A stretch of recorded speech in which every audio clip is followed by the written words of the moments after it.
The other aspect of policy making I want to talk about is microeconomics, and largely as a response to the slowing rates of economic growth, many governments began to think that of small government being a response, that the government was playing too large a role in the economy, that was stymieing economic activity in the private sector. High taxes were reducing incentives for entrepreneurial activity. So if we wanted to restart economic growth, if we wanted to give greater incentives for productive activity, for invention, there needed to be a reduced role for government in the economy. And so that policy was implemented in a variety of ways. It was implemented through significant reductions in taxes in countries like the United States and the UK. This idea of small government, I guess, often most associated with the names of Margaret Thatcher and Ronald Reagan.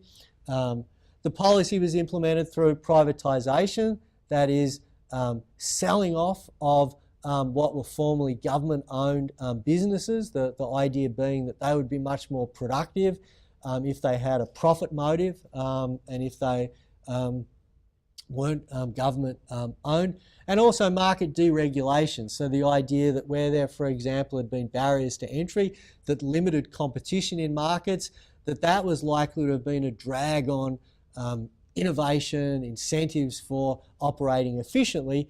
And so by taking away those barriers to entry, by allowing a greater degree of competition in markets that had previously been regulated in that way, you would increase efficiency with which businesses in those markets operated. So there are a variety of approaches to trying to sort of reduce the role of government in the economy in this period sort of from the late 1970s onwards. There was also often a nexus between these policies. For example, it turned out in both the US and the UK to be much easier to reduce taxes than to wind back welfare policy, and so that left governments facing a potential increase in government debt. In the UK, the response was to fund that in the short term through selling off, privatising government assets, and that raised £50 billion for the United Kingdom. Of course, there was also significant sort of adjustment costs as formerly government enterprises were privatised. For example, British Steel reduced its workforce by 70%, British Coal by 50%, and British Rail by 30%. So in particular, sort of workers in a lot of these government enterprises bore a significant cost of the privatisation of the government enterprises. In the United States, it was thought that perhaps they had a different approach to dealing with the problem of reducing taxes and government debt. This is what I've described here as the most famous napkin in economics, an idea that was reputedly drawn at lunch on a napkin by the economist Arthur Laffer. The Laffer curve, which is drawn here, is the idea that there's actually an optimal rate of taxation for maximising government revenue. So here on the vertical axis is government revenue, on the horizontal axis is the rate of taxation. And the Laffer curve idea is, well, look, if in the United States we're on the right-hand side of the optimal rate of tax, then by reducing the rate of tax, we'll actually provide extra incentives for economic activity that will increase the total amount of economic activity to an extent that it will actually offset the effect of reducing taxes. So it will cause such a stimulus to overall amount of economic activity that even though we're getting a smaller share of what economic activity is occurring, the total amount of economic activity is increasing so much that government revenue is going to grow. It turns out that the Laffer curve didn't describe what would happen to government revenue in the US, and compared to 1980, by 1993, US federal debt had actually increased from 33 to 66% of of GDP. So winding back the role of government, sort of, for example, through reducing taxes, actually increased the role of government in the sense of the amount of debt, government debt that was being held in the United States. Final topic I want to talk about as an example of deregulation is deregulation of financial markets, which we'll come back to in the next section of the lecture. Following the Great Depression, sort of, the US and other parts of the world had a model for regulation of financial markets that might be called as a gentleman's agreement. Sort of, there was a quite strong regulation of entry to the sector, and there was regulation of the amounts that could be charged for doing particular activities like stockbroking.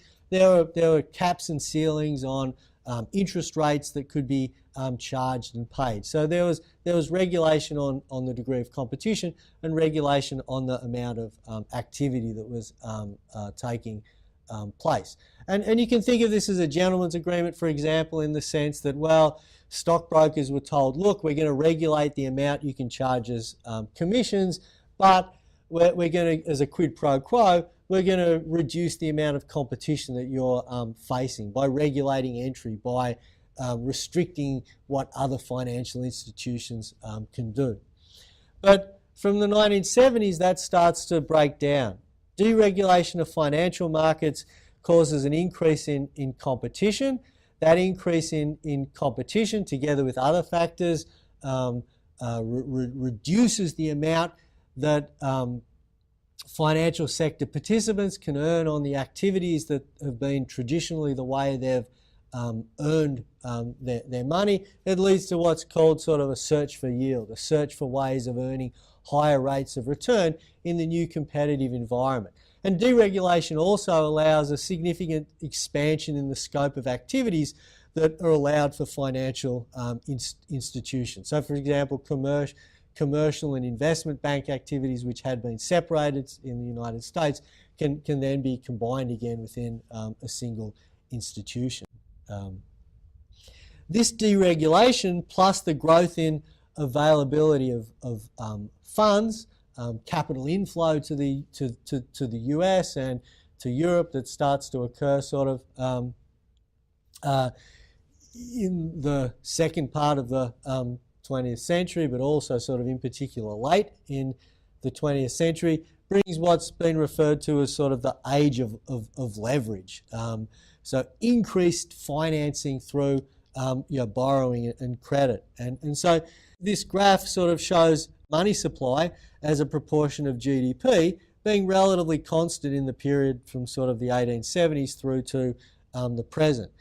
If you look at bank loans, which is the blue line, and bank assets as a proportion of GDP, they are also relatively constant in the period up to 1950. But then, sort of after 1950, what you get is a takeoff in both those series.